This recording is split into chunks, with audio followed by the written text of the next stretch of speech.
ওম শান্তি। আজি 13-3-2025 বৰ্ষৰ প্ৰাতঃ মুৰলী। ওম শান্তি। বাপ দাদা মধুবন। আজি বাবাই কৈছে, মৰমৰ সন্তানসকল, পদৰ আধাৰ হ'ল অধ্যয়ন। যিসকল পুৰণা ভক্ত হ'ব তেওঁলোকে ভালকৈ পঢ়িব আৰু পদো উচ্চপ্ৰাপ্ত কৰিব। প্ৰশ্ন: যিসকল পিতাৰ স্মৃতিত থাকে তেওঁলোকৰ চিন কি হ'ব? উত্তৰ: স্মৃতিত থকাসকলৰ ভাল গুণ থাকিব, তেওঁলোক পবিত্ৰ হৈ গৈ থাকিব, সভ্যতা আহি থাকিব, পৰস্পৰ মিলাপ্ৰীতিৰে থাকিব, অন্যক চোৱাৰ পৰিৱৰ্তে নিজক চাব। তেওঁলোকৰ বুদ্ধিত থাকিব যিয়ে কৰিব তেওঁৱেই পাব।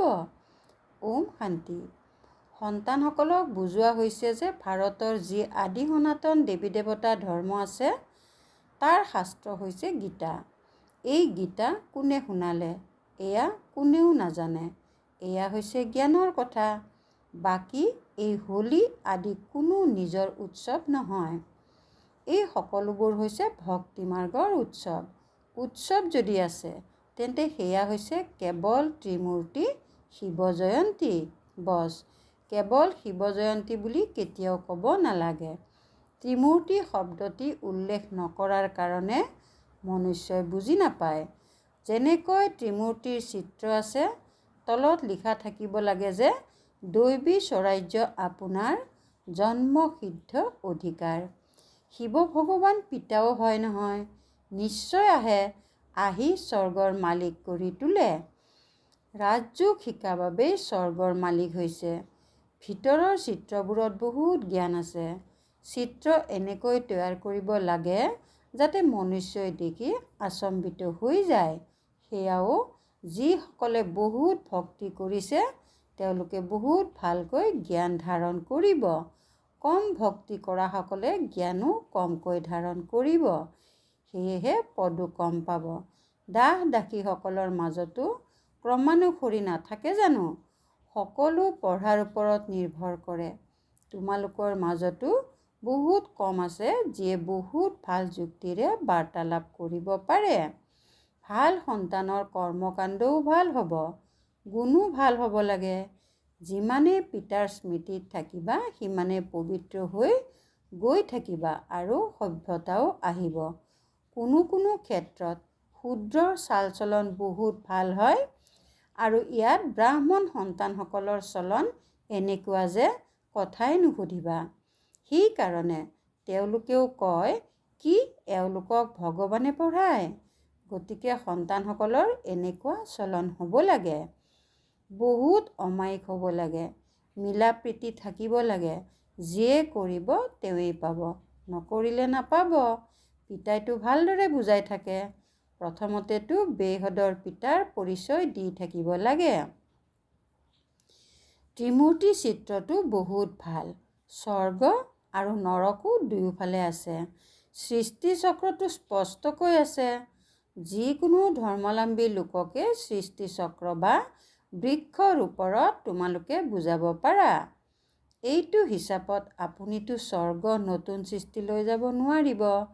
যিসকল সকলোতকৈ উচ্চ ধৰ্মৰ আছিল, সকলোতকৈ চহকী আছিল, তেওঁলোকৈ সকলোতকৈ গৰীব হৈ গ'ল।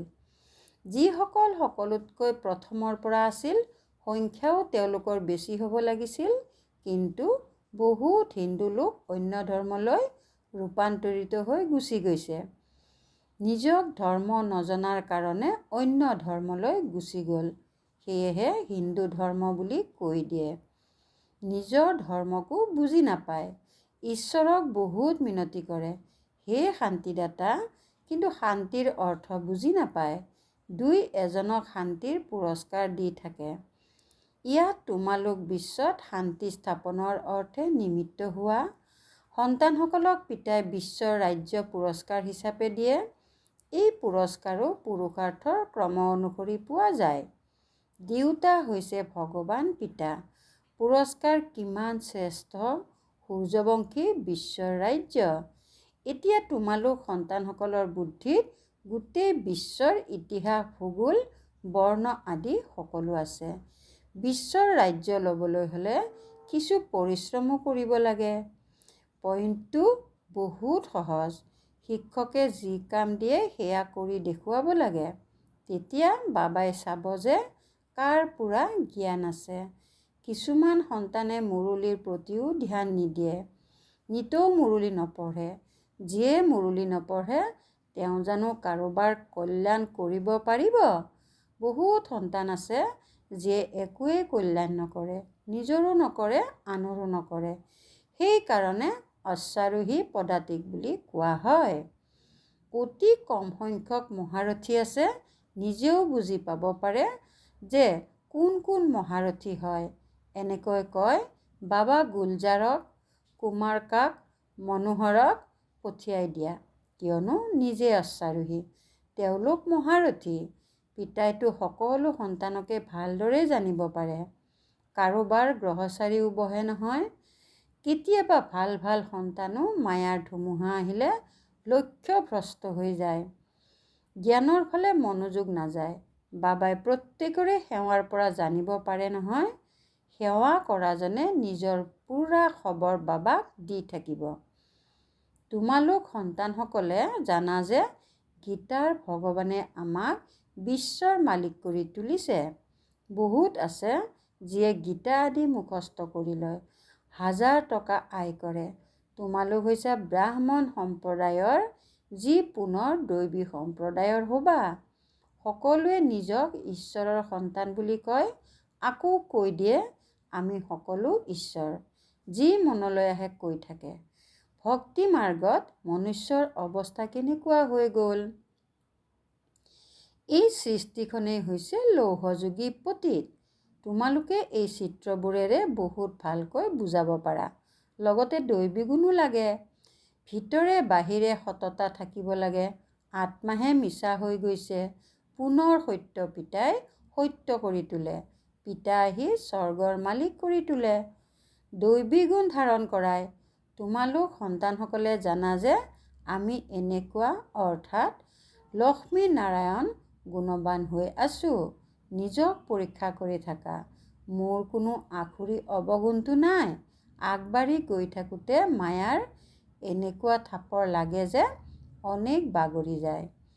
তোমালোকৰ বাবে এই জ্ঞান আৰু বিজ্ঞানেই হৈছে হোলী, অৰ্থাৎ পবিত্ৰ হোৱা, আৰু ধুৰীয়া, অৰ্থাৎ জ্ঞান ধাৰণ কৰা। সেই লোকসকলেও হোলী আৰু ধুৰীয়া উদযাপন কৰে, কিন্তু তাৰ অৰ্থ কি তাকো কোনেও নাজানে। বাস্তৱত এয়া হৈছে জ্ঞান আৰু বিজ্ঞান, যাৰ দ্বাৰা তোমালোকে নিজক বহু উচ্চ কৰি তোলা। তেওঁলোকেতো কি কি কৰে ধূলি ছটিয়াই, কিয়নো এয়া হৈছে ৰৌ ৰৌ নৰক। নতুন সৃষ্টি স্থাপনা আৰু পুৰণি সৃষ্টিৰ বিনাশৰ কৰ্তব্য চলি আছে। তোমালোক ঈশ্বৰীয় সন্তানসকলকো মায়াই একদম এনেকুৱা ঘোচা লগাই দিয়ে যে একেবাৰে পিটনিত বাগৰি পৰে। তেতিয়া তাৰ পৰা ওলাই অহা বহুত কঠিন হয়। ইয়াত আশীৰ্বাদ আদিৰ কোনো কথা নাথাকে। তেনে অৱস্থাত এইফালে কাৎচিতহে উন্নতি কৰিব পাৰে। সেইবাবে বহুত সাৱধান হ'ব লাগে। মায়াৰ আক্ৰমণৰ পৰা ৰক্ষা পাবলৈ হ'লে কেতিয়াও দেহ অভিমানত আবদ্ধ নহ'বা। সদায় খবৰদাৰ সকলো ভাই ভনী। বাবাই যি শিকাইছে সেয়াই ভগ্নীসকলে শিকায়। মহিমা পিতাৰে, ভগ্নীসকলৰ নহয়। ব্ৰহ্মাৰো মহিমা নাই। এওঁ পুৰুষাৰ্থ কৰি শিকিছে। ভালকৈ পুৰুষাৰ্থ কৰা মানে নিজৰ কল্যাণ কৰা। আমাকো শিকায়, গতিকে আমিও নিজৰ কল্যাণ কৰিব লাগে। আজি হোলী, এতিয়া হোলীৰ জ্ঞানো শুনাই থাকে। জ্ঞান আৰু বিজ্ঞান। পঢ়াক জ্ঞান বুলি কোৱা হয়।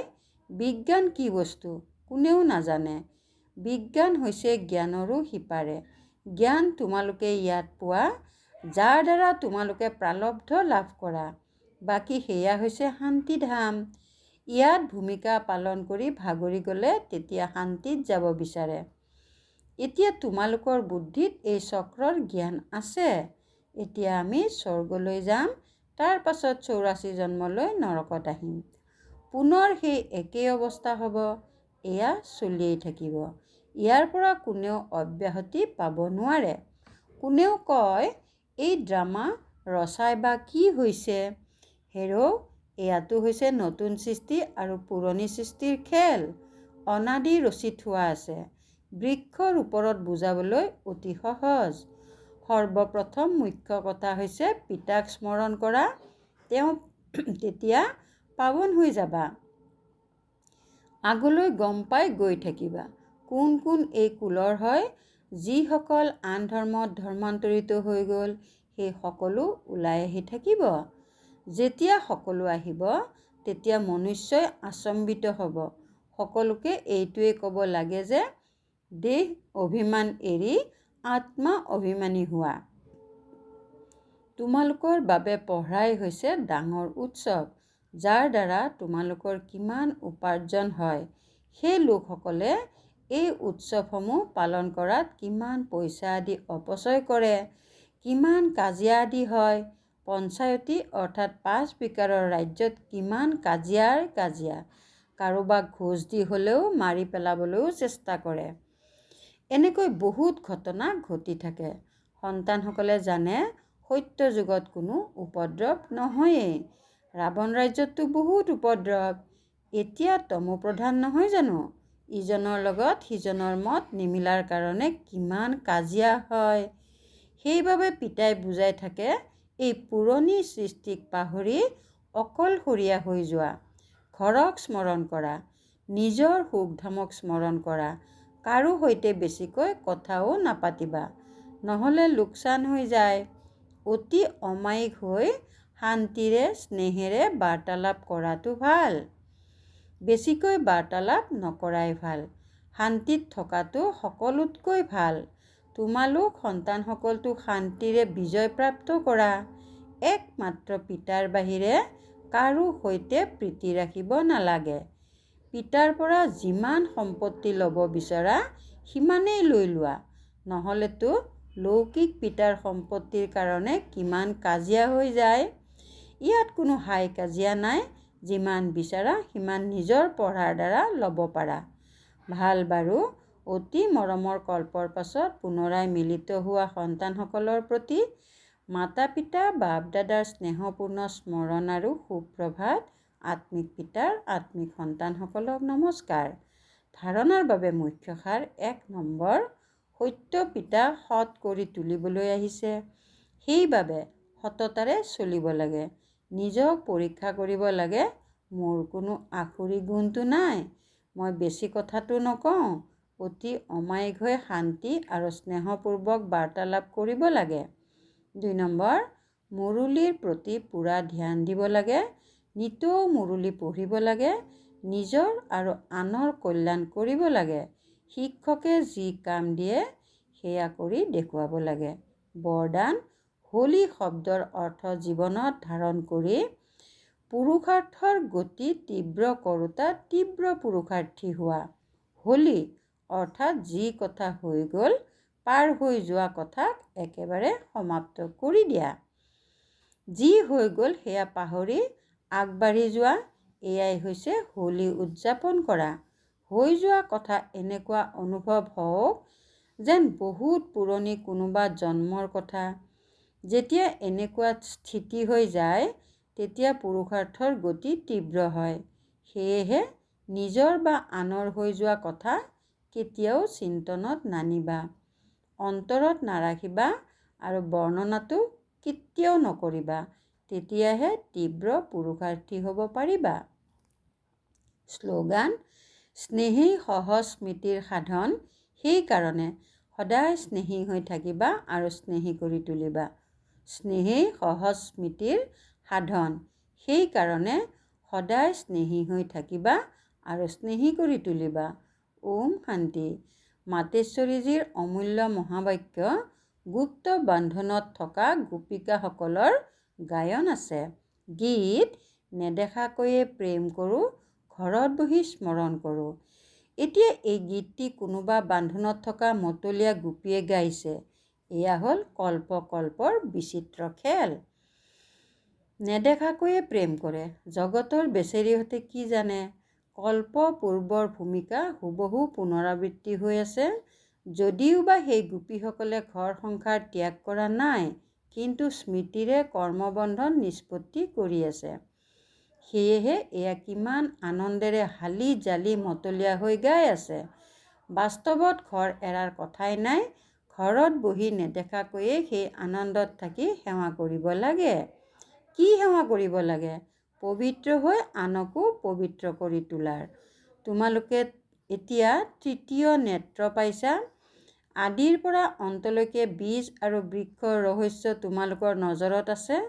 গতিকে মহত্ব এইটো, জীৱনৰ এই জ্ঞানৰ দ্বাৰা 21 জন্মৰ কাৰণে সৌভাগ্য গঢ়ি আছে। ইয়াত যদি কোনো ধৰণৰ লোকলাজ বিকাৰী কুলৰ মৰ্যাদা আছে, তেন্তে তেওঁলোকে সেৱা কৰিব নোৱাৰিব। এয়া হ'ল নিজৰ দুৰ্বলতা। বহুতৰে বিচাৰ চলে যে এই ব্ৰহ্মা কুমাৰীসকল ঘৰ ভাঙিবলৈ আহিছে, কিন্তু ইয়াত ঘৰ ভঙাৰ কথাই নাই। ঘৰত থাকি পবিত্ৰ হৈ থাকিব লাগে আৰু সেৱা কৰিব লাগে। ইয়াত কোনো কঠিনতা নাই। পবিত্ৰ হ'লেহে পবিত্ৰ সৃষ্টিলৈ যোৱাৰ অধিকাৰী হ'বাগৈ। বাকী যিসকল পবিত্ৰতাত নচলে, তেওঁলোকেতো কল্প পূৰ্বৰ দৰেই শত্ৰুতাৰ ভূমিকা পালন কৰিব। এই ক্ষেত্ৰত কাৰো দোষ নাই। যেনেকৈ আমি পৰমাত্মাৰ কাৰ্যক জানো, ঠিক তেনেকৈ ড্ৰামাৰ ভিতৰত প্ৰত্যেকৰে ভূমিকাক জানি গৈছোঁ। গতিকে এই ক্ষেত্ৰত ঘৃণা জন্মিব নোৱাৰে। এনেকুৱা তীব্ৰ পুৰুষাৰ্থীৰ গোপীসকলে দৌৰ লগাই বিজয়মালাটো আহিব পাৰে। বাৰু, ওম শান্তি।